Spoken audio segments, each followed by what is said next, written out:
नमस्कार, आप देख रहे हैं द हिंद 24 न्यूज और मैं हूं आपके साथ साक्षी निर्वाण। आइए नजर डालते हैं आज की कुछ खास खबरों पर। सूरत के मेयर दक्षिण मवानी के विधानसभा क्षेत्र के स्केटिंग रिंग बदहाल हालत में। 2019 में कोरोना के दौरान बंद हुए स्केटिंग रिंग आज सामाजिक तत्वों का अड्डा बन गई। 2005 में सूरत की मेयर स्नेहलताबेन द्वारा स्केटिंग रिंग का लोकार्पण किया गया था। 2019 से स्केटिंग रिंग बंद होने के बाद ये जगह जगह जंगल में तब्दील हो गई। लाखों रुपए का स्केटिंग सामान भी बिना देखरेख के पड़ा हुआ मिला। कतारगाम पुलिस स्टेशन से महज 5 मीटर की दूरी पर बनी इस स्केटिंग रिंग में हर रात शराब पार्टियां होने की बात भी सामने आई। रिंग के कई स्थानों पर शराब की बोतलें मिली। साथ ही आज सामाजिक तत्व स्केटिंग रिंग का सामान भी चुरा ले गए। इस मामले पर मनपा अधिकारियों ने कुछ भी कहने से इनकार कर दिया। स्थानीय लोगों की मांग है कि इस स्केटिंग रिंग को जल्द से जल्द शुरू किया जाए। लोगों को समझ नहीं आ रहा कि मनपा के शासकों को इस स्केटिंग रिंग को शुरू करने में दिलचस्पी क्यों नहीं है। મારું નામ સુરેશભાઈ સુહગિયા, પૂર્વ સભ્ય નગર પ્રાથમિક શિક્ષણ સમિતિ કોંગ્રેસ।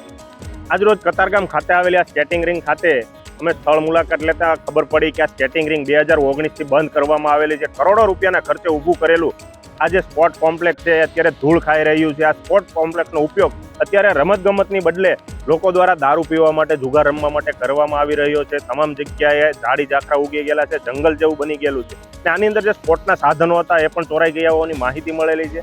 અહીંના કતારગામ ઝોનના કાર્યપાલક ઇજનેર કામિનીબેન દોશીને વારંવાર ટેલિફોનિક સંપર્ક કરવાની કોશિશ કરી પણ એના દ્વારા ફોન રિસીવ કરવામાં નથી આવતો। એટલે કામિનીબેન જે આ વિસ્તારના કાર્યપાલક છે, આ વિસ્તારની જવાબદારી એનામાં આવે છે, પણ જો પ્રજાના ફોન જ રિસીવ નથી કરતા તો એ પણ કઈ જગ્યા પર બેઠા છે એને પણ વિચારવું જોઈએ।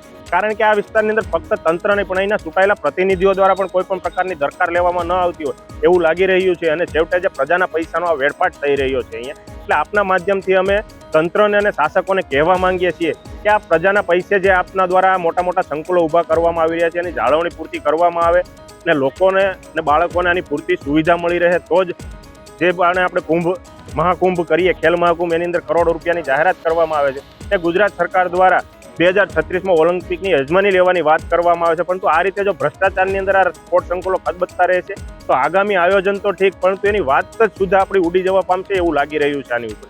देखते रहिए द हिंद 24 न्यूज।